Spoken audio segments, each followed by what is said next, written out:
cosmic, celestial, rainbow blast of congratulatory goo to the people of Denver who managed to decriminalize mushrooms.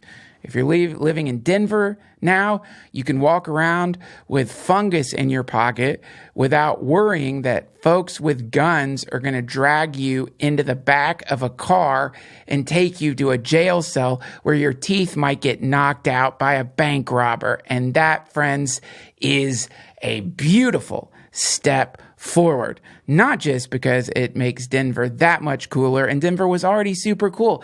It is home to one of the great comedy clubs on the planet, maybe in the galaxy, maybe even in the universe. Not sure about the multiverse, the Denver Comedy Works, and now it is a place that has a more sensible drug policy. We're not there yet. Mushrooms have not been legalized. LSD has not been legalized. And as Emmanuel Safarios, the founder of Dance Safe, taught me many moons ago, and I think the first podcast with him, which is that prohibition is actually the deregulation of these substances. And that, friends, is where the trouble starts. Because just like our milk is regulated, our water is regulated, just like there's places that make sure that the medicines that we are taking are safe. The reason there's a dude at the pharmacy who's acting like he has plutonium in his hand when he's pouring your penicillin into the medicine bottle is because of regulations to make sure that we are taking substances that are what they are supposed to be. And when you make something illegal, regulation goes out the fucking window. And in fact, what happens is a massive underground opens up and people end up getting substances that are either too strong, not what they're supposed to be, or sometimes poison. And so that sucks. We don't want people to go to funeral homes because they wanted to see what was down there in the depths of their psyche or out there in the higher realms. Now, I was certain that after this happened, there would be some obnoxious fucking blog that came out with someone saying that Denver had made some kind of wretched mistake. And I expected, because of my own bias, which is not fair, my apologies to those of you who are on the right. I'm not, but I have a bias against you sometimes, which probably isn't fair. And I expected this shit to come from some kind of ultra right-wing fascist monstrosity that I invented in my head, some kind of goose-stepping white power bastard, some kind of anti-gay marriage, anti-abortion, Looney Tunes piece of shit who would see that the war on drugs was hopefully drawing to a close, and this would tickle their butthole in the wrong way and cause it to clench out a shit think piece. So you can imagine my horror, my astonishment when this fucking think piece that I predicted, and many things that I have predicted have come true, including the transformation of the Washington Monument into a beautiful golden penis. It happened 2 weeks ago. Look it up. When my prediction came true and I found that Michael Pollan, who I thought was an ally of the psychedelic movement, who wrote this book, How to Change Your Mind, What the New Science of Psychedelics Teaches Us About Consciousness, Dying, Addiction, Depression, and Transcendence. He used the word transcendence. When Michael Pollan wrote this fucking think piece for the New York Times, I'm just going to read it to you. Have a trash can nearby. You need something to puke in when you hear this. You're going to need something. Get some salts. Get someone nearby with smelling salts in case you fucking pass out. When you realize this Michael Pollan, this brilliant man who wrote a book that helped to ease some of the insane superstitions surrounding psychedelics, actually had the gall to write a think piece saying that maybe we shouldn't have decriminalized fucking mushrooms at Denver. I'm going to read it to you. I'm setting kittens on fire while I do this. Michael Pollan, opinion. Michael Pollan, not so fast on psychedelic mushrooms. Can you imagine somebody saying that to you like on a nice summer day when you're sitting in a meadow and you pull out a bag of mushrooms. Not so fast, man. Psilocybin has a lot of potential as a medicine, but we don't know enough yet about it to legalize it. First of all, they didn't fucking legalize it, Pollan. They decriminalized it. All right, here we go. Oh, God. I'm going to read it in, like, I guess the way he must feel.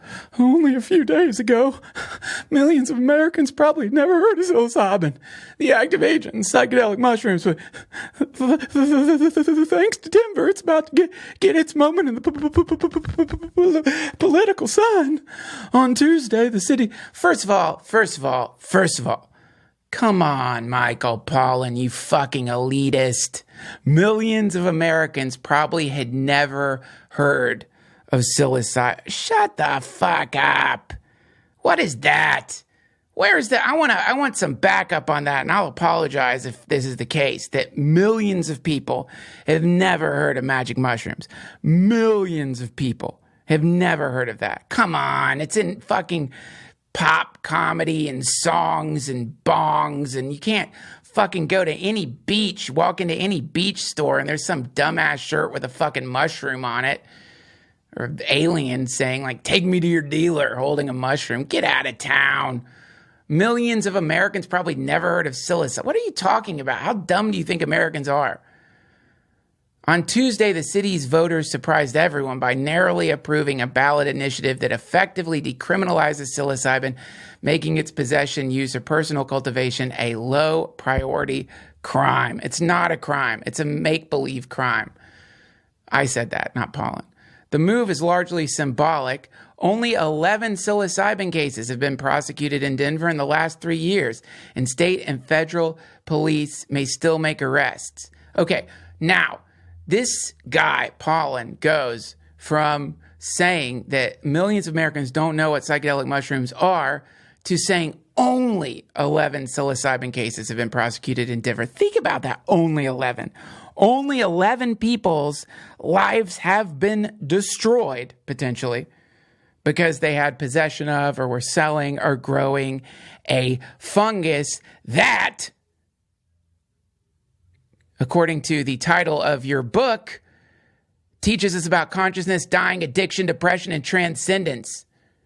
So fuck, man. Only 11 people are potentially behind bars right now because they wanted to experience transcendence. For the first time since psychedelics were broadly banned under the 1970 Controlled Substance Act, we're about to have a national debate about the place of psilocybin in our society. Debate is always a good thing, but I worry we're not quite ready for this one. Oh, really, Michael Pollan? Thanks, but we don't need you to be the babysitter of our minds. No one should ever be arrested or go to jail for the possession of cultivation of any kind of mushroom. It would be disingenuous for me to say otherwise, since I have possessed, used, and grown psilocybin myself. Like many others, I was inspired to do so by the recent renaissance of research into psilocybin, into psychedelics, including psilocybin. Scientists at places such as Johns Hopkins, New York University. First of all, let's address this paragraph. No one should ever be arrested or go to jail for the possession or cultivation of any kind of mushroom. It would be disingenuous for me to say otherwise, since I have possessed, used, and grown psilocybin myself. And your admission of that could put you in jail. It's called a conspiracy, and there are people who go to jail just for saying they've done it, depending on where you live, Pollan. Hopefully it's California.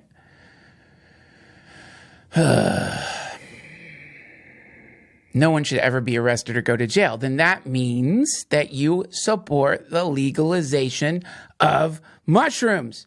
You can't write an article that says not so fast on psychedelic mushrooms and then say no one should ever be arrested or go to jail for the possession or cultivation of any kind of mushroom. What's your fucking point, man? Let's keep reading. Scientists at places such as Johns Hopkins, New York University, UCLA, Harvard Medical Center, and Imperial College in London have conducted small but rigorous studies that suggest a single psilocybin trip guided by trained professionals has the potential to relieve existential distress in cancer patients, break addictions to cigarettes, alcohol, and cocaine, and bring relief to people struggling with depression. Psychiatry's current drugs for treating these disorders are limited in their effectiveness, often addictive, address only symptoms, and come with some serious side effects. So the prospect of psychedelic medicine is raising hopes of a badly needed revolution in mental health care. This might explain why the FDA granted breakthrough therapy status last year to psilocybin. Thank God. Bless you, FDA, which promises to speed its consideration as a treatment for depression. But the research also shows that psilocybin may have value for the rest of us. Studies have demonstrated that properly administered a psilocybin journey can have enduring positive effects on the well-being and relative openness of healthy, quote, healthy normals, as researchers put it. Healthy normals. God, Jesus Christ. This is all very exciting, especially coming at a time when rates of depression, suicide, and addiction are rising. But the history of psychedelics has been marked by periods of both irrational exuberance and equally irrational stigmatization. So a few cautionary notes are in order. As much as the supporters of legal psilocybin hope to follow the political playbook that has rapidly changed the status of cannabis in recent years, they need to bear in mind that psilocybin is a very different drug and is not for everyone. In some ways, it's not for everyone. It isn't. No one said it was. That's the thing, man. No one said it was. But we are adults and we can make our own decisions in life. For example, I know that certain things are not for me. I don't need you to tell me that. And certainly, I don't need the fucking government to tell me that. For what I know is not for me. I'm not going to get a neck tattoo. It's not for me. I don't want one. I'm not going to get one. I don't judge the people who have them. They're fucking cool. You committed to writing, getting ink into the skin of your neck. But definitely neck tattoos are not for everyone. Skiing is not for everyone. Skateboarding is not for everyone. Parachuting is not for everyone. Mountain climbing is not for everyone. Eating pork is not for everyone. Certain water slides, like the one in the fucking brochures I see on the airplane for Atlantis, that horrific looking neck breaking monstrous fucking water slide that kids are shooting down, theoretically risking breaking their arms and legs and neck. That's not for everyone. Swimming with sharks is not for everyone. Wearing sunscreen is not for everyone, because some people want to get fucking sunburnt. Jogging is not for everyone. Exercise is not for everyone. Sugar is not for everyone. So many things are not for everyone. No shit. But it doesn't mean that the fucking state should arrest people for possession of fucking sunscreen. I know that's probably false equivalency, but it felt good to be that passionate for a second. There are risks, both practical and psychological, and these can be serious. Someone on a high dose of psilocybin is apt to have a badly impaired judgment and unsupervised could do something reckless. No shit! Really? You felt like you had to fucking write that, Michael Pollan? Brilliant Michael Pollan? You felt like you had to write that someone on a high dose of psilocybin is apt to have a badly impaired judgment? What? What do you think? People think it's water? It's not a water fountain. It's a conduit through which we can communicate with aliens. Without proper attention to setting and preparation, people can have absolutely terrifying experiences, sometimes with lasting effects. A recent survey of people who reported having a bad trip found that nearly 8% of them had sought psychiatric help afterwards. You know who else has to go to the fucking psychologist? People who've been in jail. There's a reason psychedelic researchers screen volunteers, carefully excluding people at risk of serious mental illness like schizophrenia. In rare instances, a psychedelic trip can set off a psychotic break. Very rare. The researchers also look at drug interactions and often disqualify volunteers who are taking certain psychiatric medications. I look forward to the day when psychedelic medicines like psilocybin, having proved their safety and efficacy in FDA-approved trials, will take their legal place in society, not only in mental health care, but in the lives of people dealing with garden variety happiness or interested in spiritual exploration and personal growth. My worry is that ballot initiatives may not be the smartest way to get there. We still have a lot to learn about the immense power and potential risk of these molecules, not to mention the consequences of unrestricted use. It would be a shame if the public is pushed to make premature decisions about psychedelics before the researchers have completed their work. There is the risk of inciting the sort of political backlash that in the late 1960s setback. Okay, this is where I start getting rage goosebumps. There is the risk of inciting the sort of political backlash that in the late 1960s setback research into psychedelics for decades. Think of what we might now know now and the suffering that might have been alleviated had that research been allowed to continue. I'm going to read the rest of this so he can make his point, and then I'm going to read you some. When psychedelics like psilocybin and LSD burst upon the scene in the 1950s and 1960s, they arrived without an instruction manual. Half a century later, we're still struggling to learn how to... Okay, so let's step back here. He is saying that the political backlash of the 60s that resulted in the war on drugs, that resulted in so many lives being absolutely destroyed by the government for doing nothing wrong, is because of the drugs and not because fucking Richard Nixon wanted to arrest people. He's completely wrong. His assumption here, which is absolutely maddeningly insane, is that the state, the government, has your best interest at heart. That the people making these drug laws, like Tipper Gore and Biden and all the people who are making it so that you can't test drugs at raves, the people who are making it so that you have mandatory minimum prison sentences and go to jail for a long time for psychedelics, give a fucking shit about you. That they're really worried about you. That's the assumption that he's making here, that there are people in the government who are like, oh my God, we've got to keep these fucking people safe from mushrooms. Because this isn't the case at all. These drugs were not criminalized because of the exuberant response people had to finally being allowed to open a bio-organic manuscript written by nature teaching us how to connect with each other in the universe. These people were going to fucking jail because Nixon wanted to figure out a way to arrest people in the Black Power movement and fucking hippies. And you can look that up, Michael Pollan. And then fear-mongering started. And the fear-mongering created wave after wave after wave of insane laws that did not protect people, but put people in jail. Put people in jail for LSD. There was a fellow, thank God, who got his sentence removed by Obama, who was in jail for multiple life sentences for selling sheets of LSD. And because he was having them sent to his father's address, his father went to jail too, and his father died in fucking jail, Michael Pollan. And I know that you're saying up here that there's no reason to put people in jail, that people shouldn't go to jail for these things, but that's all you had to say. That's it. Congratulate Denver, because now people aren't going to go to jail for these fucking things. But don't smash that fucking pyramid into your paragraph pyramid. You need to go to the pyramids, Michael Pollan. Don't smash that fucking paragraph into your goddamn shitty essay. Because the option right now is it's either illegal, decriminalized, or legal. And as long as it's illegal, people are going to go to jail for something that is relatively harmless. And yes, you're right. There are potential side effects from taking these fucking psychedelics. In the same way that there's side effects from driving a car, and there's side effects from reading certain books. There's side effects from going on certain websites. There's side effects, man. So many things in this world are incredibly dangerous. But we don't need you to tell us that, Michael Pollan. What we need is the legalization of psychedelics so that we can regulate them. That's it. And there's no need to try to push the fucking brakes down on something that no one's going to be able to stop now. This is victory for everybody. Decriminalize, legalize, regulate. This is it.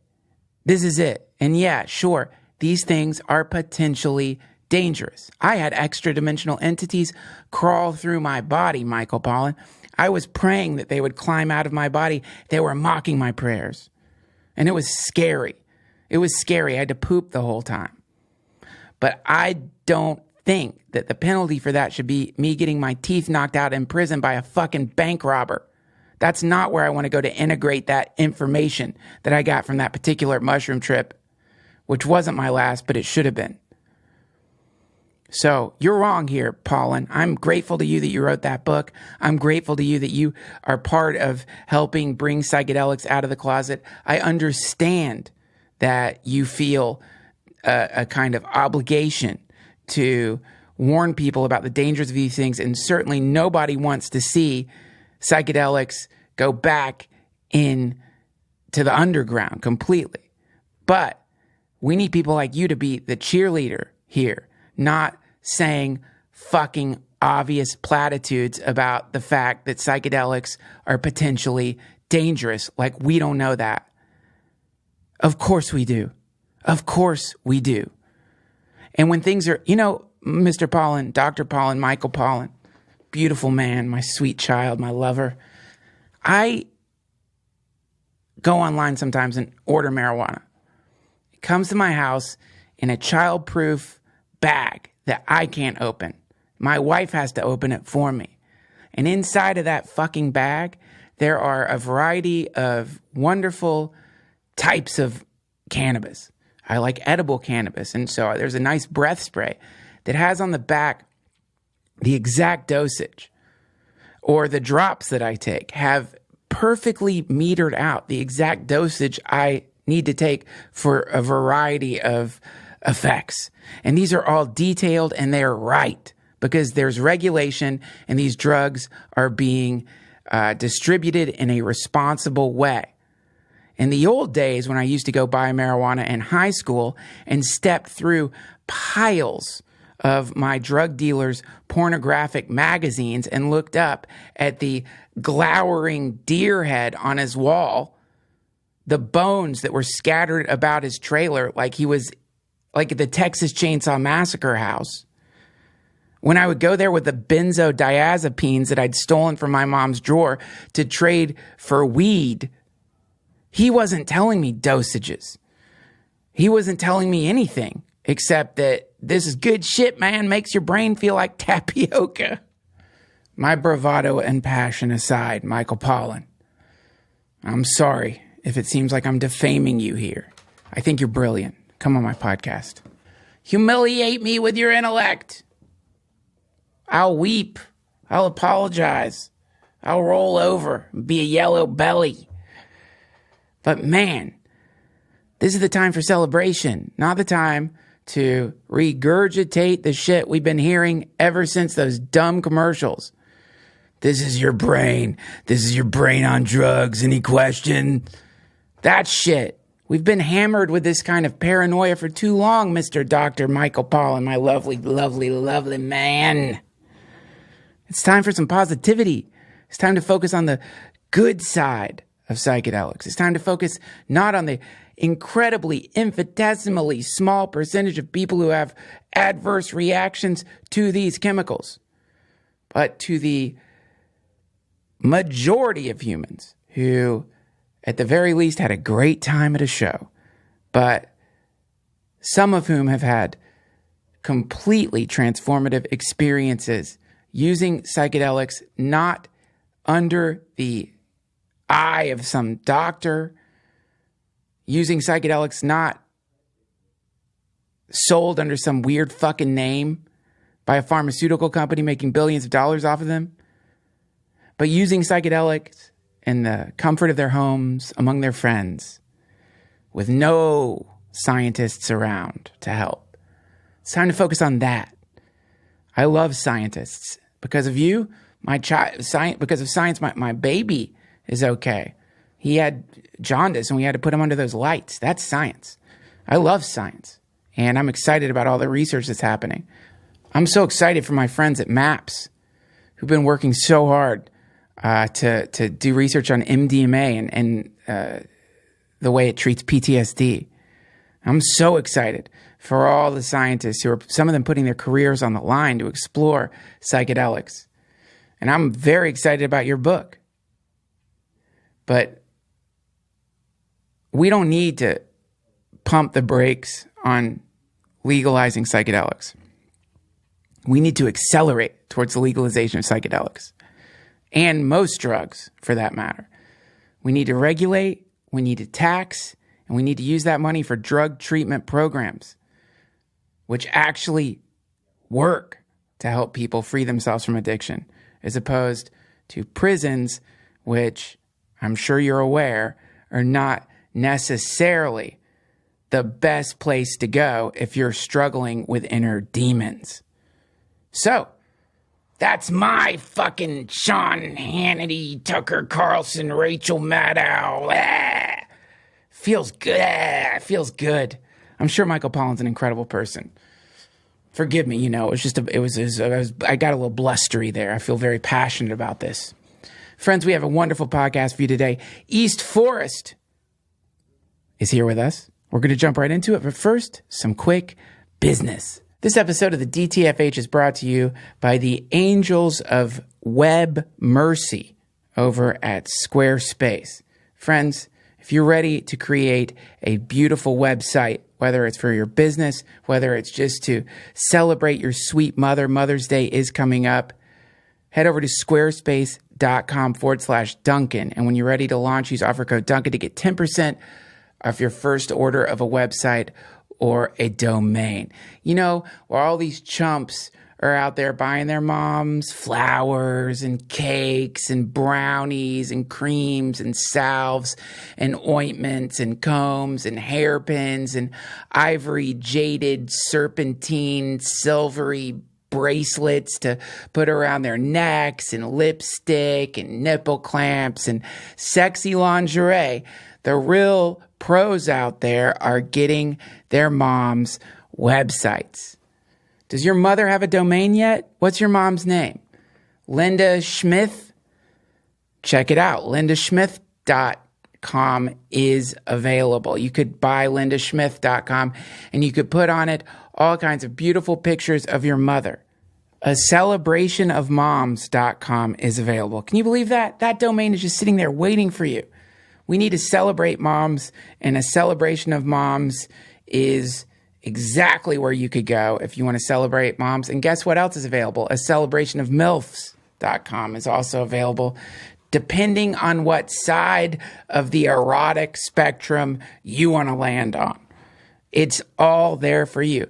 Sure, you could use Squarespace to create a beautiful website that allows you to promote your amazing eatery in Brooklyn, where you're selling special ground sown oats mixed with, actually I did see this when we were in Hawaii on a menu. It said dirt grown carrots. Like that was, like it was new or something. Dirtgrown.com. Let's see if that's available. It's available. Dirtgrown.com. I don't even understand this. I guess like sometimes when you listen to some podcasts, you get like entertained. When you listen to my podcast, you get the opportunity to become a billionaire because dirtgrown.com will be the new MySpace. Guaranteed. Dirtgrown.com. Squarespace. It gives you everything you need to create a beautiful website. They use award-winning templates that you can mix and match to create a website quickly. If you need to get a splash page up right away, you can have a website completed in less than an hour. And I've tested it out to make sure. Also, if you want to see the most beautiful website that ever existed, go no further than DuncanTrussell.com, which is a Squarespace website. And I've said it before. I have to say it. I know someone who sells her socks online. And Squarespace gives you everything you need to sell whatever it is that you wish to sell. They have a shopping cart function. And now they're also letting people send out mail, which is pretty cool. I tried it. It was amazing, but I used like an old list from my old forum, and that was a mistake because you need to get people's permission to do it. I fucked up. I'm sorry for those of you who got my spam. But if you have a base of people that you want to mail stuff to, and it doesn't have to be a customer base, it could be your family. Squarespace has an amazing way for you to create these beautiful emails that you can send out. And it's the modern version of the zine, if you ask me. So head over to squarespace.com/Duncan and give it a shot. And if you like it, I think you get like a month trial. If you like it, use offer code Duncan and you'll get 10% off your first order of a website or a domain. They are my longest running sponsor. So shine some light on the sweeties over at squarespace.com. Much thanks to those of you for supporting the DTFH by signing up over at patreon.com/DTFH. If you want commercial-free episodes of this podcast, along with at least once a month, an hour-long rambly thing, it's all there for you over at patreon.com. And thank you to those of you who have become my patrons. I am your eternal slave. I love you and will always love you and will bow to you. I will kiss your feet. I will wash your feet with my hair. I will rub soft oils into your bodies, into your buttocks and hands and necks. I will put lipstick on you. I will paint your face like a clown.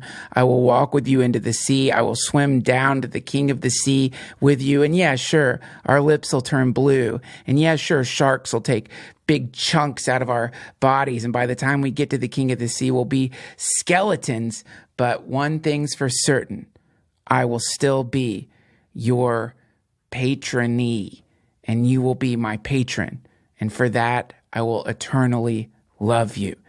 Sign up over at patreon.com/DTFH. We also have a shop with lots of awesome DTFH-related stuff, including Stop Drinking Crow's Milk and Crow's Milk stickers.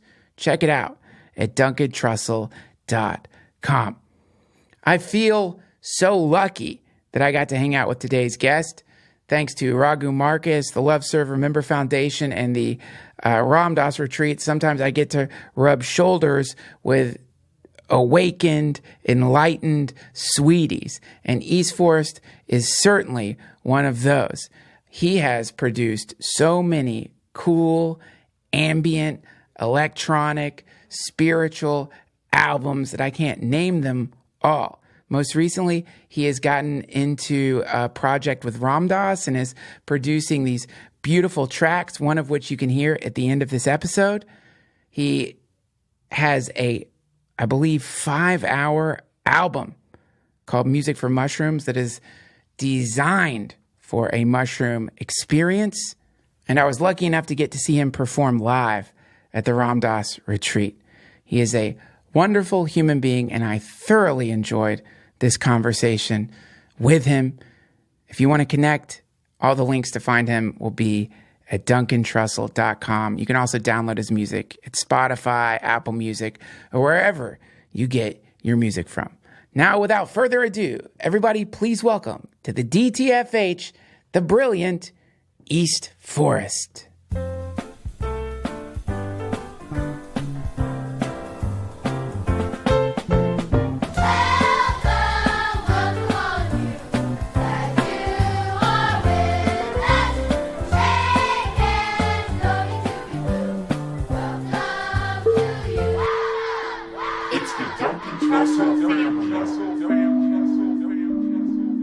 East Forest, welcome to the DTFH.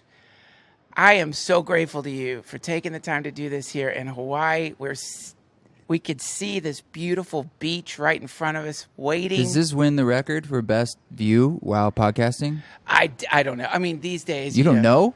I'm sure someone's podcasted from the top of the Eiffel Tower. You. Oh, yeah, this is the best view. This is bananas. This is bananas, yeah. This fills me with a great deal of joy and like, I was looking out the other day completely stoned, and I had this, wonderful, sometimes you get good paranoia when you're stoned, pronoia as it's called. And Rob Bresney noia. But yeah, I was thinking like, wait, when you get in an airplane, you don't really spend the whole time looking out the windows. How easy would it be to like trick people into thinking there was a lot of locations in their life when it's just like the whole thing's a big government experiment? You get on the airplane, they project sky in, and then they land you. Because I'm thinking like, this is mostly where I go when I'm vacationing. And then I was like, holy shit, what if this is some badass MK Ultra stuff? And then I thought, well, they did a good job. Yeah, they did a great job. I mean, if this is being asleep, I might take it. Well, it is, isn't it? Do you pay much attention to the? And Ram Dass kind of talked about it in this. Well, he didn't talk about it. He's saying, "Row, row, row your boat." Oh boy! Oh boy! Yeah. Oh boy! Yeah, but you know that song, the lullaby. Yeah. Merrily, merrily, merrily, merrily, life is but a dream. Do you ever think like, holy shit, this can't be my life? I'm a brilliant. This week I felt that. Yeah. But you know, when people tell me that life is a dream, I don't know about you, it actually pisses me off because life to me does not feel like a dream. It feels like really real. And I feel like when people say that, it discounts the suffering going on or the shit we have to go through. And this came up actually in the podcast you guys were doing up there and that you brought up. And I was talking to Pete Holmes about this yesterday on the beach before everybody left. About we keep talking about remembering, right? And you're kind of here when you're in this space of falling back in. But in order to fall back in, you have to fall out. Otherwise, you can't fall back in. And so sort of forgetting like that other side of it, forgetting is equally important. It's the grist for the mill. It's the engine of like all this spiritual stuff in a way. And we can't push that away. I mean, it's actually totally necessary. Yeah, right. It's like this is the phenomena of the compartmentalization of states of like, I guess what you could call sacred states and profane states. And so everyone has their own idea of like, okay, when I'm, at a spiritual retreat or when it's the morning and I'm meditating, this is a sacred space. But when I'm at the bar or when I'm pissed off in traffic or whatever your particular fucking thing is, this is a profane state, and the two are completely separate. And these days, I think it's just like it's some kind of defense mechanism because people don't want to deal with the fact that the entire thing is sacred and profane, and the two things are... Yeah, you can't escape it. Right. Right. No escape. There's no way to separate them, really. And some people feel a panic about that because they want this idea of like, oh, I can burrow into this particular hole and be sedated. I can burrow into this place and be no longer forced into some kind of encounter with the divine, which for a lot of people is really initially kind of scary and not necessarily what you consider comfortable. Yeah, but that comes from that same place of running from something, which we all do in our own ways, or some kind of pain that you're going away from. It's like people chase God in their own way without even knowing it. It might be Monday Night Football. Yeah. It might be heroin. It might be a Ram Dass retreat. Yeah. Right? Sometimes it's a little more eyes wide open, but if you've taken any psychedelic or gone into any of these sort of states where all that breaks down, all of it's sort of a ruse in a way. It's just ways to kind of ease your pain that you're not with God, maybe? Well, I mean, that's kind of the thing. One of the ideas is that the ignorance is painful. And the quality of ignorance is it hurts because you want to find an actual nipple. Like, my baby, he wants a nipple. When he's sucking on my thumb, as he does sometimes, it's because he's hungry. He's like, this blows. This blows. When does the milk come out of this thing? Yeah, it does it. But and it would be disastrous for him if he didn't have a way to tell the difference between the two. Right. I think in our case, it makes me think of that Bhagavad Gita verse. The person who's attached to the flowery words of the scripture is like he who drinks water from a well when it flows everywhere. And say that again. The person who is attached to the flowery words of the scriptures is like a person who drinks water from a well when it flows everywhere. And so in this case, the flowery words of the scriptures are the sacred place for this person, and everything else or certain other things are like, oh no, that's kind of where God fucked up. Like the scriptures are great, but the garbage heap, that God fucked up at the garbage heap. Well, it's too hard also to wrap your head around. It's like, why? It's hard to see the immensity of the violence and suffering and think like, how does this work? Oh yeah. Like, why? Yeah. It's too hard to look at. It really is. If you really look, it overwhelms you. Yeah. And I think that's a difficult thing to wrap your head and heart around. Do you think that you maybe experience that level of empathy or compassion more than other people because your entire life seems to be orbiting or centered around this process of bringing music into the world that, as you've said in an interview, acts as a kind of guiding stone or potentially could help people reacquaint themselves with something outside of the material universe? You think maybe you've developed... I know I was born sensitive. Okay. And that's like my greatest asset and my greatest weakness. I think I've told this story that on like first grade, I did pretty well up until 6 years old. I remember life being really good. And then I walked into school, which is total public school, normal school, like desks. And I walked in and I looked around and I said, no, thank you. Not for me. And I left. I just left. Wow. And of course, they bring you back. They force you to go. Yes, they do. And I had a really hard time, like, just fitting into that system. It was hard. Did you stay through all of high school? Yeah. And they really broke me. Like, I really just bought in hook, line, and sinker. Like, okay, I have to get good grades. I have to do this. This is the way through. The usual thing. I used to want to be a doctor. It's like, okay, I need to be a doctor. Oh, yeah. I need to do that thing. Did you have an inkling that you would become a musician, or were you interested in music? I didn't think I'd do it as a profession ever, but I was always doing music. It's mostly in school, actually. Public schools, I did a lot of great choirs and bands and musicals, all that stuff. Lots and lots of music, but never was I thinking I would be a musician. I was kind of a late start. So I was doing music. Actually, I was just doing a podcast with this guy, Brian Cook, who's in the band Blitz and Trapper. You ever heard that band? Yeah. Yeah, he's the drummer. They're great. So we went to high school together. Wow. And cool. we haven't talked in like 20 years. Whoa, that's so weird. What high school? It's called Sprague High School. It's like a public high school in Oregon. Salem, Whoa. Oregon. Yeah. And I was just kind of thinking about it. I was like, Brian, you were in the first band I ever saw. Like, you guys brought on a cassette. I thought that was like so badass. And I didn't even know like how bands made music or like what they did. And at the time, I had no concept of like how to even connect the dots if I even wanted to do that. And then actually the way I started making music was totally a child of the digital revolution, because in 2001 is right when like the first M-Box and stuff came out. Like the first kind of like you could do it on your iMac and make music. Yeah. And I had inherited $2,000 from my grandmother's passing. Thank you, Baba. And I didn't know what to do with it. And I was going to buy a motorcycle.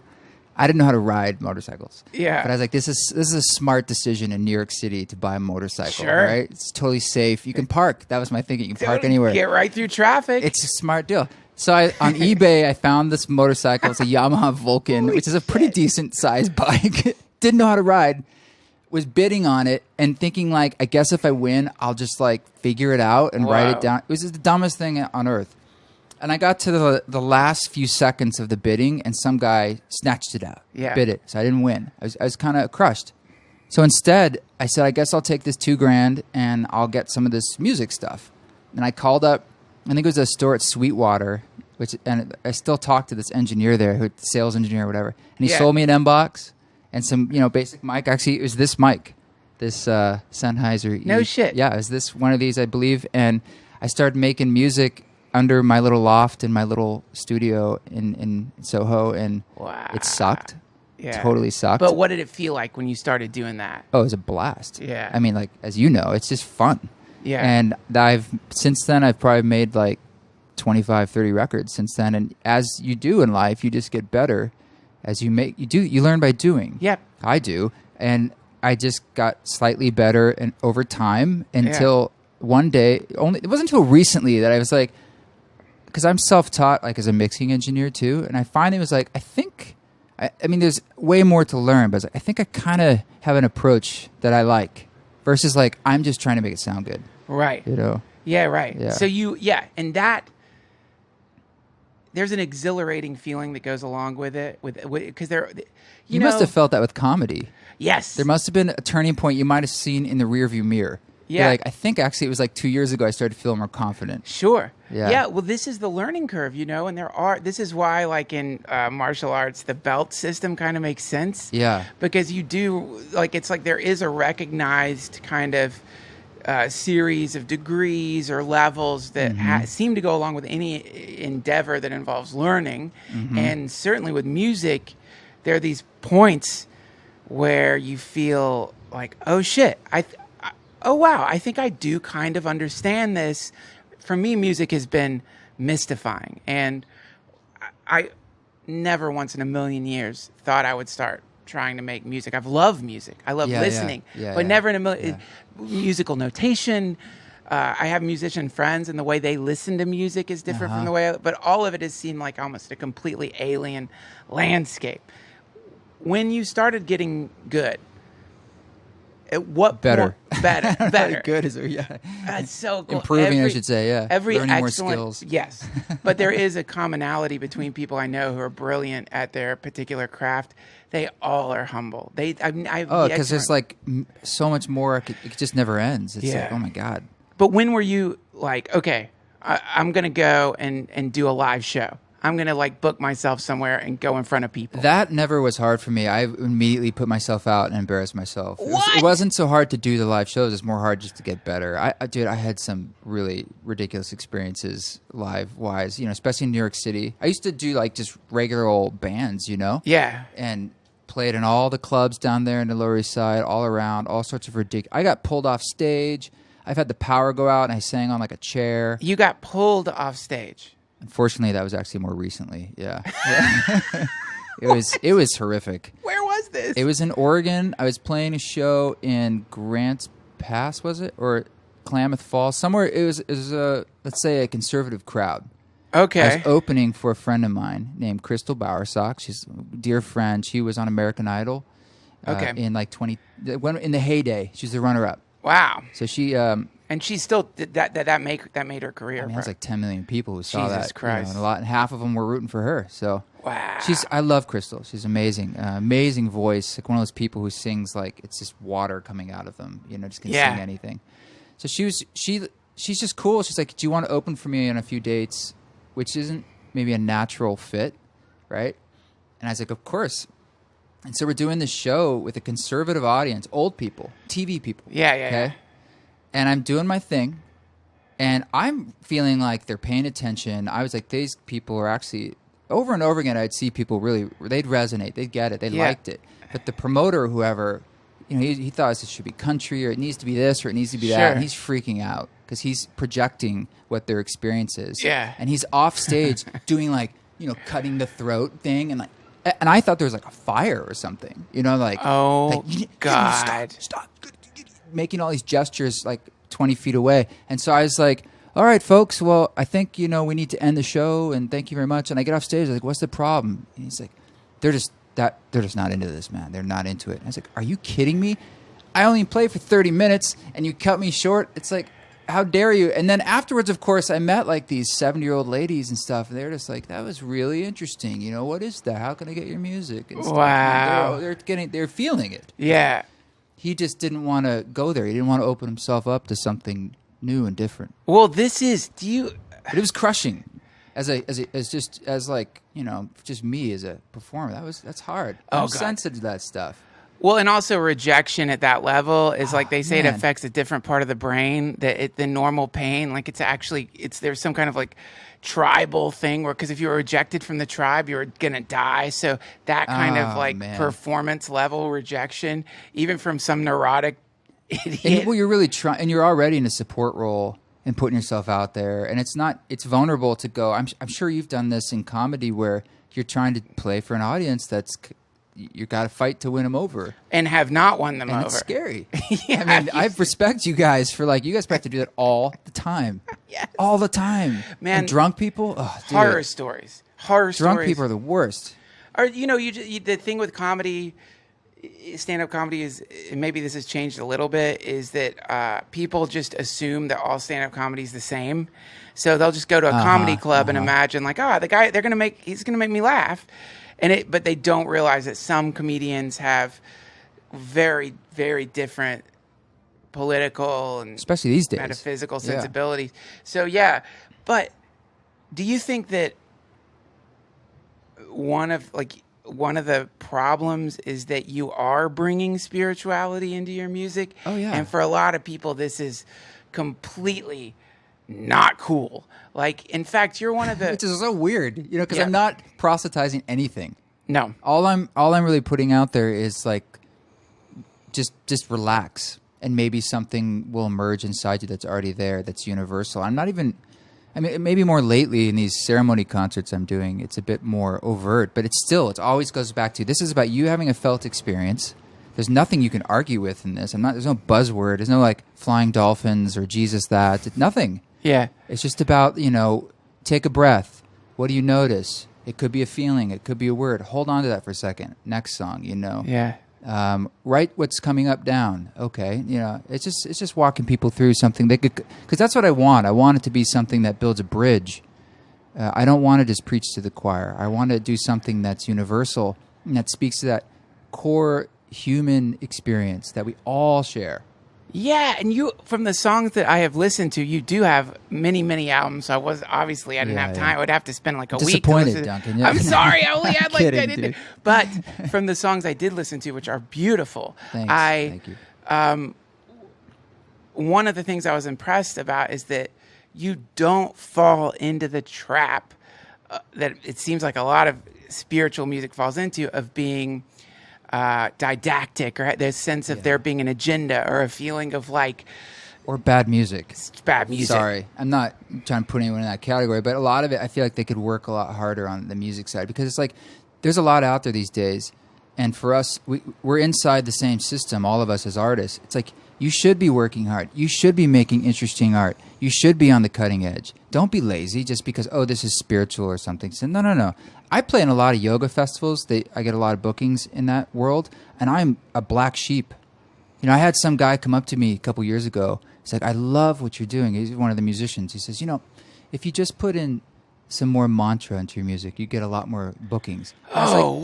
It's like, that's the worst advice I've ever heard in my life. It is like basically saying, if you just pander a bit more, they book you more. And I was like, then maybe I won't get booked, because it's like I want to create something that isn't speaking to a lower common denominator, but one that's sort of new. Yeah. And creates a new spiritual language for like our ears, our Western ears. Yeah. And it's just, I don't know, I want cool music. And also when you run into that place that is just, it's kind of unavoidable, I guess. It is unavoidable.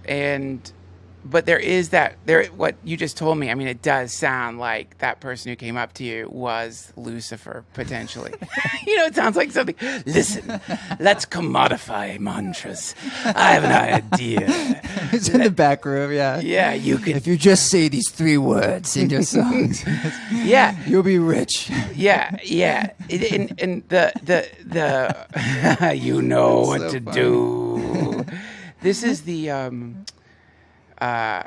one of the weird aspects of the circuit that you're on, I guess, is that it is a spirituality circuit, and it is people who are on a journey, and it is people who are trying to expand, but also you do run head on into the wall of commodification of spiritual materialism. And I bet you've had some pretty I weird I came into the yoga world not as a yogi, for instance. And first off, the circuit that I am part of, I spend a lot of time trying to reach beyond that circuit. The whole point of this Ram Dass record was to reach people beyond the circuit. Right? So it's like, I'm totally happy and grateful to have people listen to the music and support my livelihood so I can make more music. And that largely comes from things like this, or the wellness world, really, which has been exploding in the last decade. Yeah. And I want to use that energy to expand into these other areas so that we're reaching fresh ears. And look, it's just, I feel we're all, if we're in service of our gifts, each of us, whatever those unique gifts are, there usually is a level of an act of service in that. This podcast for you is part of that. Yes. Okay? Yeah. This is right in line with your gifts, and it's been blossoming and unfolding in a way that you now are in an act of service by doing it. And you enjoy it because it's part of your gifts. Right. And so when we each are in that sweet spot, or we find those ways to kind of follow our bliss in the Joseph Campbell way, it's a really good sign. And it's a good sign that like you're on your path. And so I just want to like feel that it's not that I feel like, we need to turn these people onto our team. It's like there's no team. Yeah. It's just I want to help ease the suffering that I feel too. Yeah. I really do. And so I find that if I'm creating a chord progression or a song that's soothing that part of my own pain, 9 times out of 10, that's a universal pain that's going to soothe in someone else. That's so cool. On the podcast, anytime I'm having like an epiphany from a conversation, I think, I know that's like other people listening are like, holy shit, what is that? Yeah. And that is what is it the Dalai Lama says? My religion is kindness. Yeah, perfect. Perfect. That's perfect. And that is the religion. And where things start sucking is where people forget that that's the underlying principle. And then they get attached to the flowery words. And then suddenly the flowery words become... It's an identity. What's that? An identity, in a way. An identity, yeah. And that when you run into people who are the greatest teachers, they don't really have an identity. And you might hang out with them, and they might not mention anything spiritual. Did you talk to Charles Eisenstein recently? Yes, I did. He's someone I've come across and run circles with for many years. Love him. And me too. Way back, actually, I almost can blame him for where I live now in southern Utah, because in 2008 there was a retreat that he was speaking at, this tiny little retreat in Boulder, Utah, town of 200 people, and I went because I just read his book, The Ascent to Humanity, one of his, I think it's like his second book.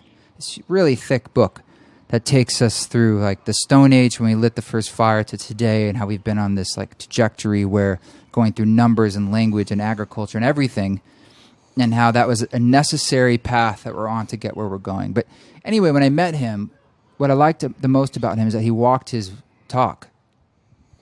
Like I was like, oh, you're embodying everything you write about. Right. You're not some fraud. And sometimes, you meet writers and it's kind of a letdown. I mean, they wrote something inspiring, which is awesome, but they're not really at the place you wish they would be. That's right. And so he's been that way. And he's not someone that goes into the metaphysical that often, but the metaphysical folks love him because he's still speaking to this experience that's his gift. And he was able to put into words a lot of things I had always felt. He was able to connect the dots in a way that helped me say, oh, those are dots I've always felt, but you were able to finally do it for me. Like in the same way you on your podcast can bring a sense of humor to certain things, that people feel that in them, but they don't have the skill to kind of create that humor. So it's just all of us sort of singing the song we each can't maybe sing, the part we can't sing. That's right. Well, that's a chorus, isn't it? Yeah. And it's the other thing is that the music that we're singing to is always changing. And it's based on I love this. Once I had this idea of whoa, it's like in every millisecond, God is completely deconstructed and reconstructed, meaning that if there were words people were saying 100 years ago, that was for a God that died a long, long time ago and since is reformed and reformed so many times, which is, I think, the present moment stuff is listen to the music now, not the music that was playing back then, and sing to that music and also have the guts to completely change your tune because the music has changed instead of just sticking to the old stale rendition that's been going around, the top 40 stuff, Yeah. It's that, and Eisenstein is doing that, and but that is the idea, the coming up with what the iteration of the thing is now. And when you do that, that's what's going to help the most. I mean, it would be if we're going to go back in time, let's say, and which would be a terrible mistake probably, and we wanted to go to America in the 30s, but we were using the vernacular of today, people will be like, what the fuck are you talking about? None of what you're saying makes sense. I don't know half of the words that you're saying. You would have to learn their vernacular. And in the same way, if they came here and were speaking in that way, it would seem bizarre. And whatever their message was might be diluted somewhat by their just the cultural shit tied into their language. So similarly, what you're doing seems to me as though you're tuning into what's happening now, and you're not getting fucking so stumbled by language because you have music instead.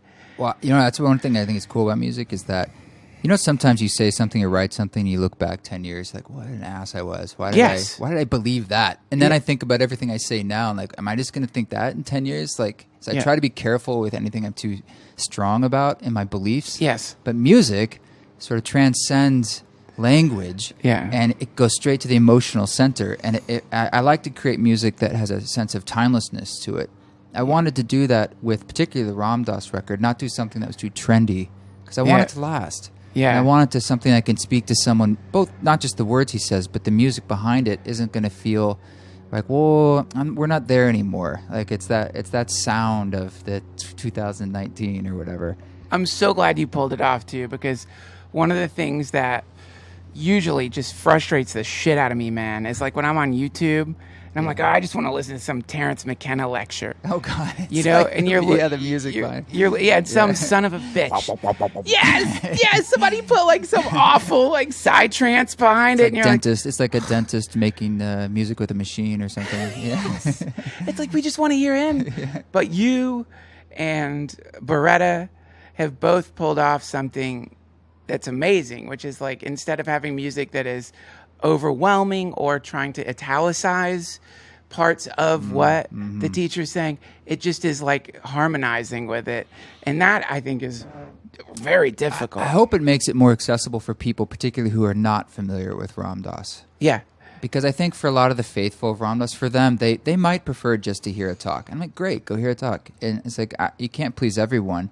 But I was making this to sort of like, how can we enliven this work and make it more approachable? It's like a film score, because the music creates an energy and a feeling to what he's saying, and so it's just amplifying. That's right. And sort of like a movie without sound or without music is not as emotional. How did that come about, that album? The project? Yeah, the project. It's more than one album. It's going to be one album August 9th, 2019, but it's coming out in 4 parts to sort of break it up as we go, because they're like little micro teachings. Gotcha. So 2 chapters are out.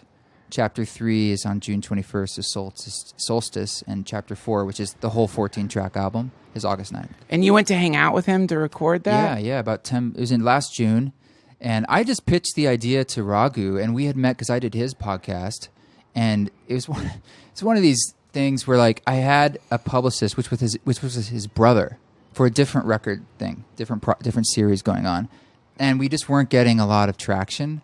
And then I remember like the one thing I got was this podcast with Raghu, and I was like, it's your brother. Like that was one thing we get, you know? And I was like, oh, whatever. So like we do the podcast, and it was great. And I got to meet Raghu. It's on Skype or whatever. And through that, we kind of got to know each other. Cool. And so we had some mutual friends in the Sangha, so to speak, of musicians. And he went to India, he came back, and I had this idea, and I just pitched the idea of doing a record with Ram Dass and why I thought I would be good person to do it. And to his credit, he greenlit it. Yeah. Oh, he loves what you did. Well, it took a little convincing. I mean, there's been a lot of No, he's so excited about it, and that's great because Raghu just doesn't mince words when it comes to like. No, he does not. Yeah, I love the man. And I had convinced him to let me come out, and this was a beautiful moment too, because I was going to dig through the archives. There's 50,000 hours of Ram Dass talking. 50,000 hours. I didn't even know where to start. I mean, I've heard a lot of those, but every field recording I've made in my East Forest music of other music, whether it's field recordings of nature or people talking or whatever, is all stuff that I've recorded. So it felt like stuff that's come to me in my life. And it's sort of like, look, you can paint with these colors, but not all the colors. Right. And that always makes better art. Yeah. When I think it's like, just use these. You mean limitation? Limitations, yes. Exactly, yeah. So I said, I think it would be better if I could record him. I know that's a big ask, because if I were him, he'd be like, look, bro, I'm 87 at the time. Yes. Just please, I'm tired. I can tell the same stories. But Ram Dass said yes immediately, of course, because he's rad. Yeah. And the guy's like, I want to keep teaching. And Raghu, I said, look, if I'm going to do an entire record around this man's work and legacy, I feel on a minimum I need to look him in the eye, just soul to soul, which I've never done at the time, and just so we say, like, this is happening. Wow. And we've now, you know? Yeah. And he said, you're right. So he set it up. And I flew all the way out here, and I didn't know where he lived. I didn't know anything. I just had a date. I was supposed to show up, and I didn't know if he'd be sick. I didn't know anything. Maybe it wouldn't even work. Right. And so it showed up, and I walked in and set up my stuff, and I asked him some questions, and he just went off. And I mean, it was beyond perfection. Because he talks with pauses because of his aphasia from a stroke 20 years ago. So he might take 30 minutes to say an answer to a question about like dark thoughts or something. Right. And then when I would go back and take out the pauses to see what I had, it would be like 1 minute with literally the perfect poetry with this beautiful opener. I mean, like mastery of speech. And it was sort of like that Robin Williams movie where people come alive from their the old movie where they're like he's a doctor and they can't speak. They're like vegetables. And then they like all of a sudden can throw a ball. He teaches them to sing and dance. And stuff. Awakenings or something. Awakenings. Yeah. All of a sudden, I mean, Ram Dass is very awake, but I realized not only is he awake, I mean, he's like fully a master inside that we don't always see because we're busy with our brains going faster. That's right. It blew my mind. I think this guy's at the top of his game. Yeah. Funny, poetic, and deep. And speaking to these things that are going on now. We talked about technology. We talked about, the suicides going on and stuff. And I felt like it brought a sense of relevancy to his work. Now he's 88 when this is going to be coming fully out. And we don't have a lot of wisdom in our culture. We push that aside in American culture particularly, especially if it's old. But when you hear it, you hear the age. And I think what resonates with people, especially who don't even know what they're listening to, they just hear wisdom. And it brings them in. They lean into that. And they're like, who is this? Why is this touching me? And I want to know more. And then they go down the rabbit hole. That's great. Yeah. Tell me your philosophy of music and magic. Like magic? Yeah. Like sigil magic? Or? No, I mean, like, I know that there's a saying that, depending on the person, one person can say, be kind to everyone. Mm-hmm. And it means nothing. In fact, it can actually feel like they slapped you or something. It can feel like they're judging you or some shit. Yeah. You need to be kind. Yeah. Then another person can say, be kind to everyone. As I've heard people like Chogyam Trungpa or Ram Dass, and it's, for some reason, it passes whatever the spiritual blood-brain barrier is that keeps us from like taking in wisdom seeds. Do you think that whatever that may be, that energetic thing that is beneath the language or in the language, or I don't know. Do you think that can get picked up by microphones and transmitted through speakers? I do. Some people, I think, who are like purists about, the music has to come from like the bowl versus a recorded Tibetan bowl. But, the thing about language, right? Like all of this is just mouth sounds that we're producing with these vocal cords. It's sound.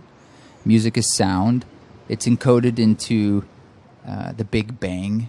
Right? That's how the universe starts, a sound. That's how we, even in the Western science says, which is like, whoa. I love that Terence McKenna line. It's like, look, just give us one miracle and we can run with it. We're cool. But we need one miracle that everything came out of nothing for no reason and just exploded. And then we can have all of science. We can figure out the rest. But we need that. Whoa, that's pretty cool. Yeah. But it is, and it's also in the Bible, God spoke. It's the first thing. God spoke. Yeah. And then everything began. So I think it's all around us. It's like asking one of these turtles what water is. It just is what is. And we're at a time right now where music is the most pervasive it's ever been on probably the history of the planet. Probably. And it's getting bigger every day and projected to double, triple in the next 5 years with India and China. And it's everywhere. And if you say sound, like even this podcast, it's just all around us, swimming in our lives. And it's always been that way. In the womb, the first thing to develop is your ear. So the first, really? Yeah, well, the first organ of sense. Oh, wow. And so what are you going to hear? The first four on the floor. Yeah. Why do you think that's such a big deal? Like house music. Oh, my God, right? You're right. The drum beat. Why is like a drum beat in shamanism? Everyone starts with a rattle or a drum beat because it trains your brain. Probably because we're used to that. It's the first thing. I mean, and you hear you're in amniotic fluid, you're in water. Yes. So, I mean, sound, I think we actually discount and don't credit its true power. And I'm not even someone on the full end of the spectrum saying like my sound healing predilections are more like good music and emotional sensibilities. And I look at what the science, what we know, and also what people have done for a long time. But as you know, there are people who are like 528 frequency does this, and solfeggio that. And I'm like, we could go down that whole thing if we wanted to. But my point is that they're tapping into the fact that, yes, I think sound in general in music there's a lot more to it that we don't. And we can use it as a weapon. Okay, DARPA, they have weapons of sound to explode things, and we use it as a means of torture to make people go nutty. We play the country music really loud to the detainees. Also, David Koresh, they played like music. Yes. And then they just lit him on fire. And then they, set him ablaze. All those kids in there, they're playing like the sounds of rabbits dying mixed in with like. I mean, it's crazy. Tritt. It's crazy. And I also then think about people who are deaf and like that whole trip. But Beethoven, right? You know, right. So music then it's not just about what you hear. No, it is. It's like there's some level of sound that is still encrypted in this, and we're not really quite sure. There's like definitely seems to be some data set in music that we are decoding with our hearts and not our minds. And it is pressure waves. Like it is a physical thing. And it's pressure. Yeah, that's right. It is a physical thing. You feel bass. Yes. I mean, your whole body and your chest. Yeah. Yeah, I think Terrence McKenna, I remember back when, was it True Hallucinations? The one where he talks about going to the Amazon. They spent like 2 weeks just doing sounds with their mouths. They felt like that was the doorway as they were tripping nonstop. Or DMT, a lot of people hear like this high-pitched sound that's kind of like increasing. And you go through sort of a barrier. Yes. Well, this brings me to something I wanted to talk to you about, and I'm excited that you're doing it. I guess like I just noticed the pin on your hat. Nice pin. Thanks, man. I didn't even see that. You have fantastic art associated with your music, man. I love this pin. Oh, thanks. East Forest pin. I'm a fan. I should probably shout out the artist. Yeah, Michael Robinson did the original Nautilus, and James Warloyd did that pin. Oh, cool. Yeah.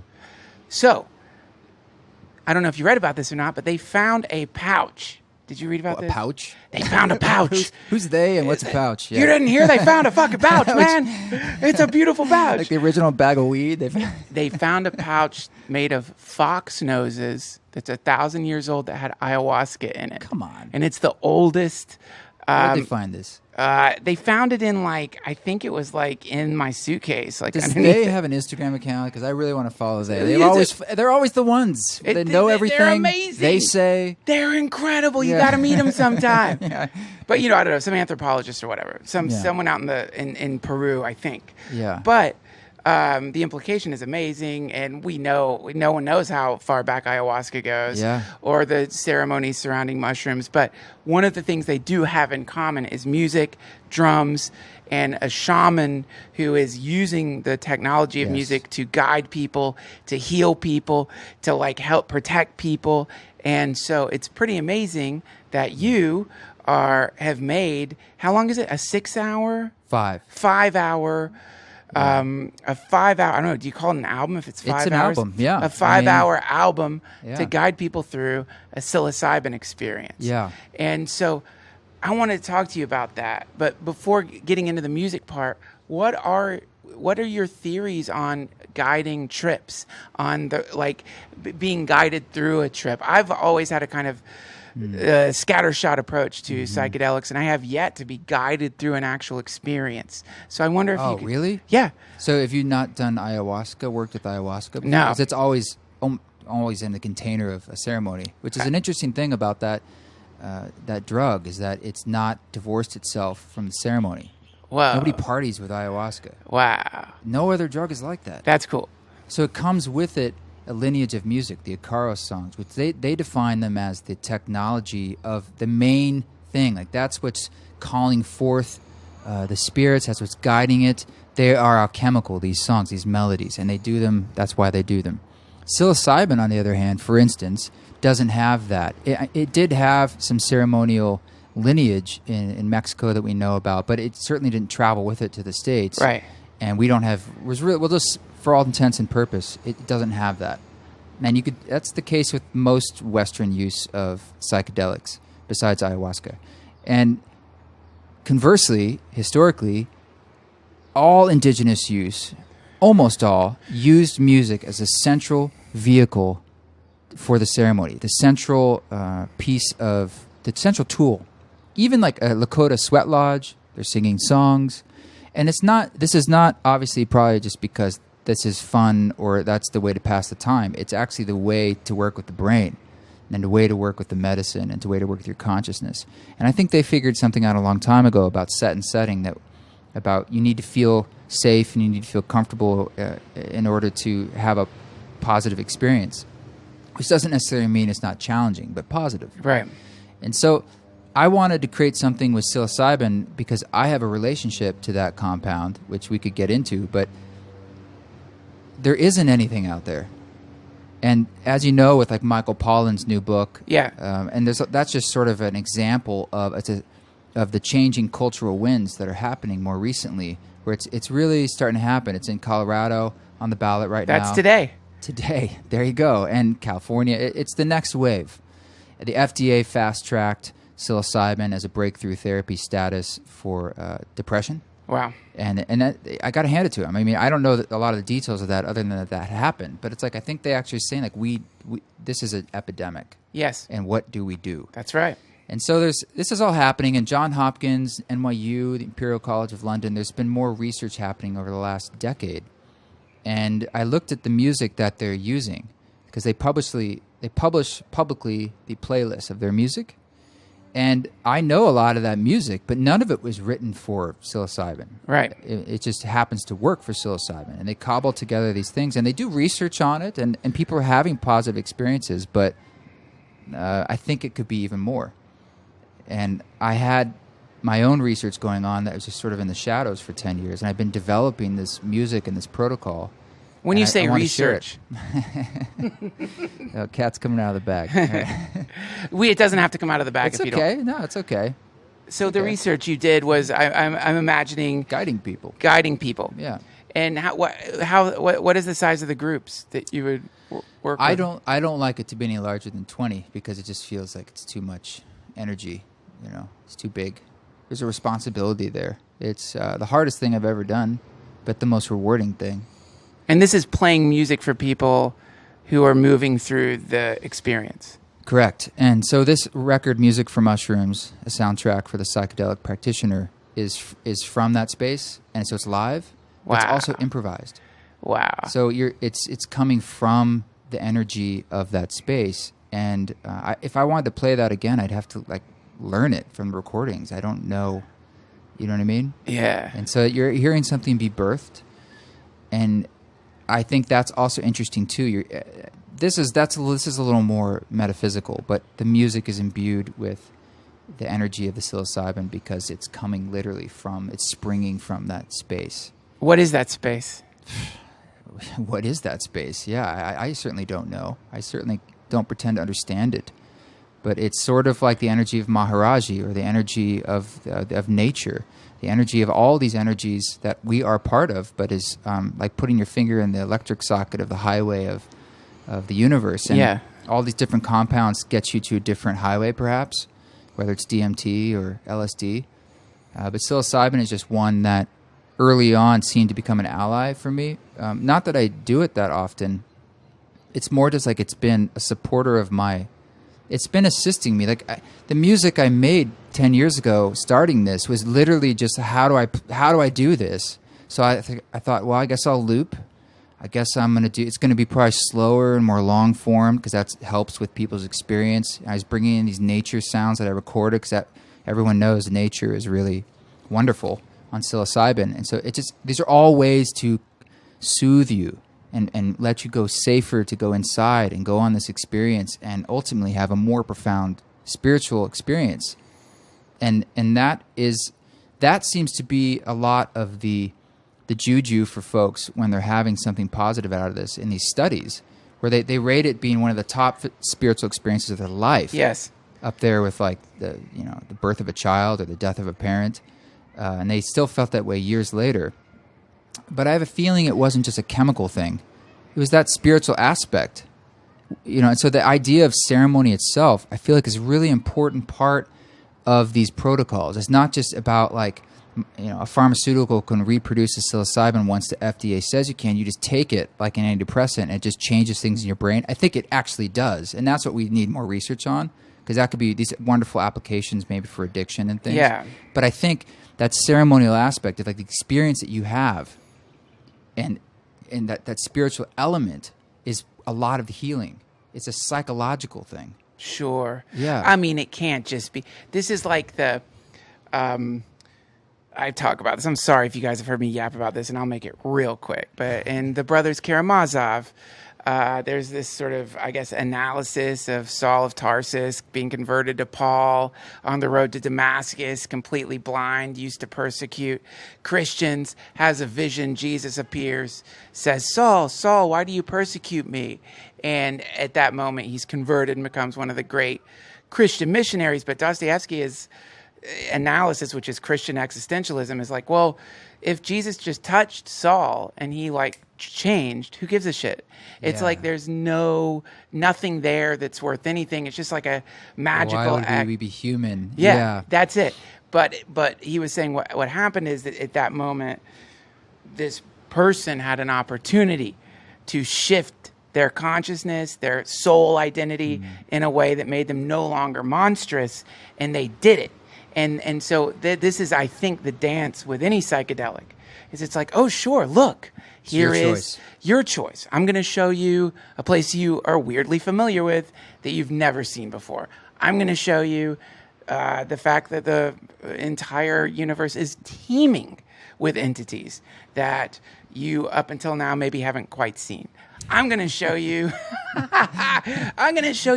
the darkness a little bit. It's like clogging and clodding up your ability to love. Yeah. But then you got to do something too, which is, you know, and I think that's under the umbrella of integration, you know, but it is not a one-way street, thank God. And it's not a panacea. It's not for everyone, and it's just one more tool we have on this planet. It happens to be a very powerful one, but it's one of many tools, and it isn't for everyone. I'm not a believer that everyone needs to do this. I haven't even done it in a long time. Me either. I can't. And that's okay. I've been brutalized by the mushroom, and I've in the best way possible. But dude, I know. You know. You do know? Oh hell. Well, I can sympathize. I can imagine. Have you ever gotten a spanking from Mother Mushroom? Yes. It's most of the time it's been my fault, meaning like there was some level of like blindness or cavalierness or this or that or stupidity. There was one time I'm still confused. I kind of know why it happened on a dose level, but I was very prepared for a journey and I had support, but it was still it kicked my ass in a way that I'm actually, to be honest, still traumatized from. And that level of respect that I have for is why I don't like to talk about it in a way that's saying like it is very serious, sober work. Yeah. It really is. And the reason I made this music was not to say everyone needs to go out there and trip. It's like, no, it's like if you're going to do this, I think this can help and make it so you don't have that experience that I had. Right. You know, I want you to feel safe and have powerful but gentle. That's great. Well, I mean, I think that's kind of the sad head shop culture that, because of the prohibition, maybe started surrounding mushrooms. Is like this ridiculous idea of like, it's psilocybin, baby. You eat them and you just spend the whole time laughing at Pink Floyd's The Wall. What you do is you take 5 dried grams and you laugh and laugh. Yeah, the 5 dried grams thing too is a story that I think is a little dangerous. I agree. Yeah. I agree. I hear that a lot. From 5 people. dried That's grams. the way to do it, man. If you don't do that, you're not doing it right. I'm like, bullshit. Well, that is one of the weird, like, as we're watching psychedelics become mainstream, thank God, you're seeing all of these odd moments, which, and sort of like cultures emerging. And one of them that is fascinating is the sort of like approach to psychedelics that you might take to kettlebell workouts or something. Are you serious? Yeah. To work out? No, not to literally work out, but I mean, people are like, I did ayahuasca 14 times in a row. Oh, no, I'm well aware of the scene of people who just keep diving in over and over and over again. And is it the Alan Watts? Who's the one who says pick up the phone, get the message, and then hang up? Yeah. I used to say, well, Alan Watts was an asshole because, like, dude, I wanted to talk with you a little bit more. I mean, I didn't want to just tell you like where we're gonna have dinner, but I get it. And the main thing is well, what are you running from? You know, it's just like, geez, it's like take a breather. It's like you're getting high. I mean, some people I think, and also I see people like they're not improving the way they're living their life as people, walking the walk. It's that's like right. You're still an asshole. Like that's it. You think it's going to help if you do it again and again and again. It's like, why don't you take a bit to just like figure out? There's a reason why we're here doing this, just in normal waking life. That is the main meat. Yeah. And it's like it's set up for each of us perfectly.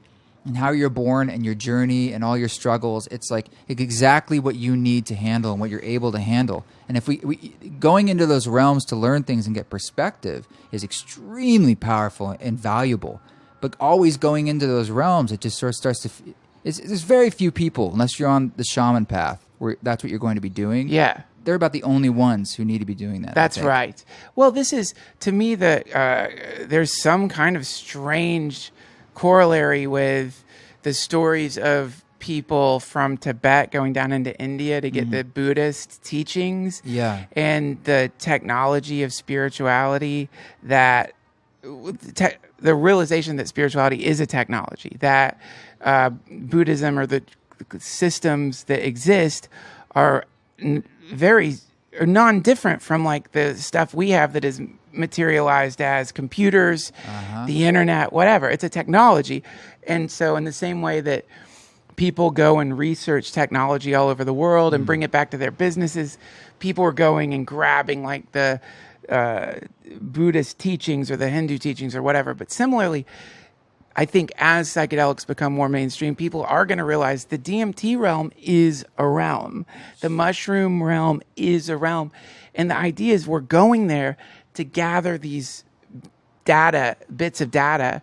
And then the way that we transmit that data into this particular realm is through action and through right language. And from that, whatever that may be, and quite often it's not about, McKenna was good at it. Yeah. But quite often it's not relating the dream that you had in there. Yeah. It's starting a foundation. It's right. Diving into a way loving everyone, serving everyone, telling the truth. For real. Right? Because, I mean, those teachings that we talked about this week, it's kind of where the rubber meets the road. It's like we don't, what do you need to do on your spiritual journey? And it was the idea of feeding everyone. And maybe that is enough, It's like it doesn't have to be so complicated. No. Just do your best and help other people. It's encoded in the golden rule of just do unto others as you would have do to yourself. It's like if you want to feel happy, make someone else feel happy. That's it. It's just like that's because it works. Yeah. Trying to just feel happy, it's very hard to do. And you want to there's something to me that is, and I get why people are like, dude, that's fucked up. You don't ever want to say like, you should honor the guru. And people hear that and they're like, what do you mean? Some fucking patriarchal thing? No, I mean, in this case, for a lot of people, the guru has become mushrooms. The guru has become DMT. The guru has become the visionary state. And if you are granted the presence of the divine and you're brave enough to recognize that when you had that download, it wasn't just like you were mashing an old school watch and making weird colors come out. You got the darshan of some kind of higher intelligence. And then you come back here. And I'm not saying therefore you have to follow some ridiculous moral code or some bullshit. Yeah. But if you are here and you're all puffed up and your ego's gotten out of control and you've decided you're the Messiah, come to save the planet from the that happens, It's one of the ways that so many people fall down is that. Then what ends up happening is people hear the same thing happens that happens when there's a shitty spiritual teacher who gets caught fisting his fucking nanny or whatever. You know what I mean? It's like what if the spiritual teacher was some conduit and had some beautiful way of articulating some new way to be, that articulation gets completely tarnished by the action and the teacher's inability to manifest it through action. It would have been better for the teacher to not say anything. It's true. Fist the nanny. Yeah. Then right? Just fist. Yeah, don't say. Just fist. That speaks more. At least to the nanny. But you know what I'm saying? So it's like, I think as we learn more and more about what that terrain is and ways to go into it, like what you're exploring, then maybe there's going to be more of a kind of like stability to that state so we can get better at really pulling the data from there into here. I think there will be over time. It's just going to, we're really fighting a war of misinformation, and there's an entropy happening, but it's going to take time. It really will, man. I mean, God, we're so wild in this country. It's odd that in America we have built into our Constitution the pursuit of happiness. I mean, it's just written right there. I know. Like, God damn it, that is your right to be happy, and now go forth. Yeah. And like Canada, I think it's I hope I don't get this wrong. Is it peace, tranquility, and good government? Is that what they say? Yeah, and then look at the energy of the country versus the energy of our country. And it's interesting. We sort of made a choice early on about what was important to us, and it comes with a lot of pain along the way. So I think we're kind of going through our machinations that we need to as a culture, almost like we're kids, and we're starting to grow up and learn about what really brings happiness to us. Right. Well, I mean, and also when the pursuit of happiness is one of the first sort of, I don't know, one of the DNA strands or whatever in the American spirit. Yeah. And there is an actual prohibition on the pursuit of happiness to the point where you can go to jail. Yeah, for this pursuit. It is true. It's not it's lip service in a lot of ways. Well, and you're also forced to deal with the paradox of this insanity, which is that, oh shit, they're saying it's the pursuit of happiness, and yet things that can, in incredibly dramatic ways, allow you to experience happiness. Maybe for some people, the first time they felt happy since they were a kid. Yeah. And that's, I think, why it sticks with them for their years after having the experience on mushrooms, is because they've just reconnected with their true identity. So regardless, I think that because of the gradual shift that is happening, not just in this country, but all around the planet regarding psychedelics, we're going to start seeing some new stuff. Your album being an example of it. Oh, I see. Yes. Do you know what I'm saying? Because it's not as though like these mushrooms are just helping depression. It's not as though the mushrooms are just allowing people to deal with their trauma. It's that some people go over there and they get authentic downloads that are technological in nature. Yeah, I agree with you. I agree. It's almost like there's a precog type thing, like Minority Report, but it's like we figure out like how to like tap in a group, and we can get into this group think and go into these spaces, and really this is the best way to pull back the data and like disseminate it to people. Yeah, man. I mean, I think we've barely scratched the surface on this stuff. Well, we're going to start seeing innovations. We're going to start seeing, we saw it already. I mean, you see lots of people from Silicon Valley said it's where they got a lot of their ideas. That's right. And they just didn't talk about that. Right. So it's already been happening. But what if people have the strength to kind of say, let's lean into that a bit? Well, yeah, and come up with better ways of collecting and accumulating the data. Yeah. And also, this very thing that to me that's incredibly suspicious is this prohibition reminds me of like censorship. In other words, it's like because one of the aspects of the data set that you get over there is revolutionary in the sense that it seems to run counter to any kind of hierarchical system. Yeah. Any patriarchal system. Definitely. Any system based on war. Any system based on exploitation. On anything. On anything. Yeah. Because of that, it would make sense that a system dependent on these things would make it illegal to go over there.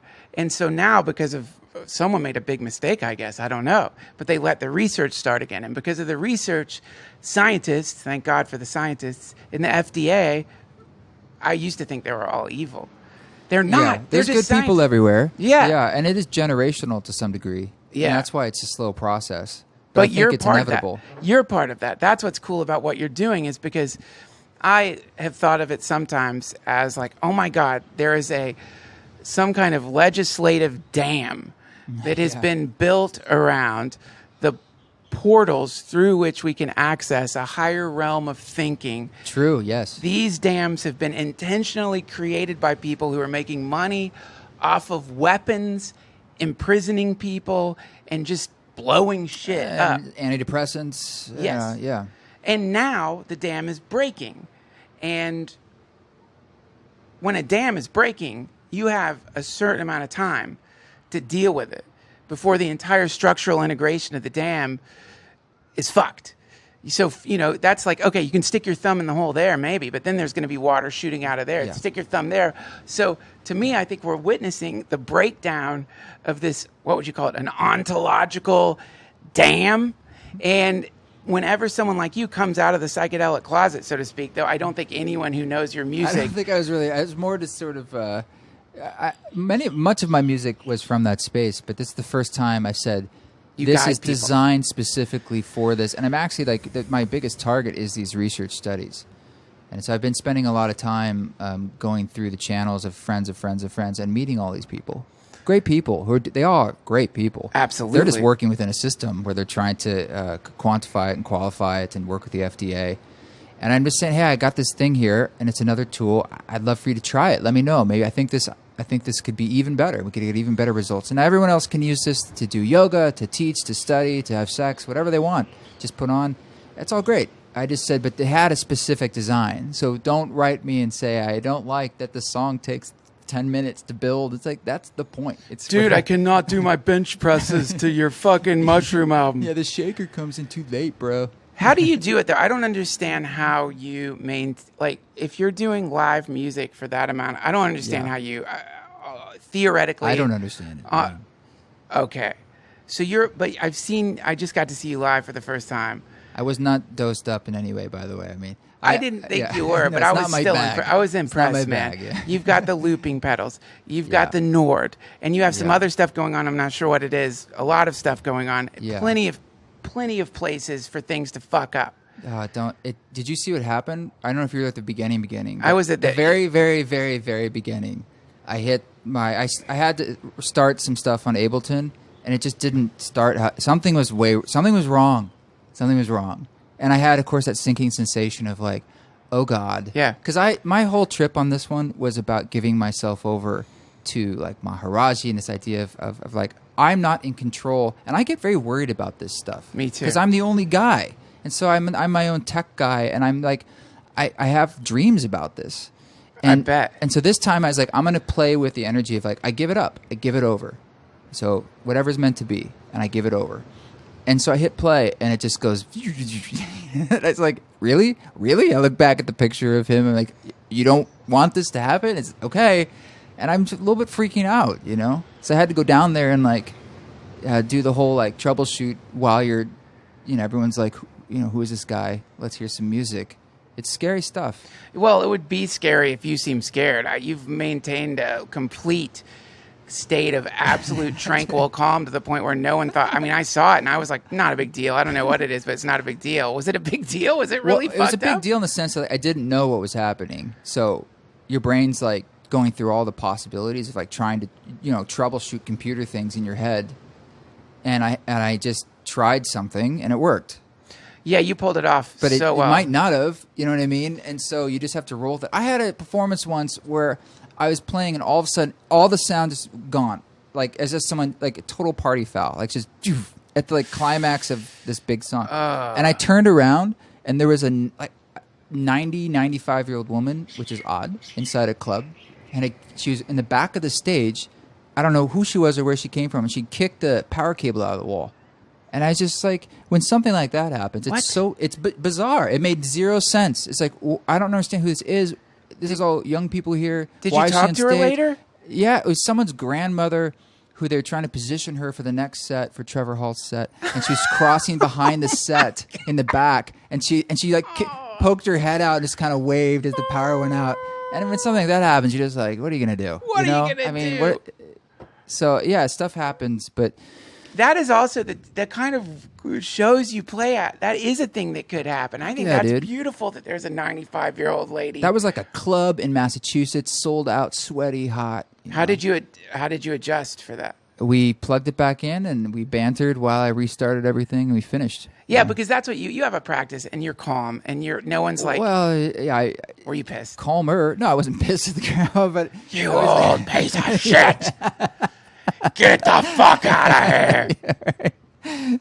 You do your best. I was just talking with someone I'm Brian about this the other day from Blitz and Trapper, and he's like, yeah, you really see who people are when stuff goes south. That's the real shining of like who somebody is. Dude, I had a meltdown once. We were shooting this thing, and I had like a true fucking meltdown once on camera. I was so pissed.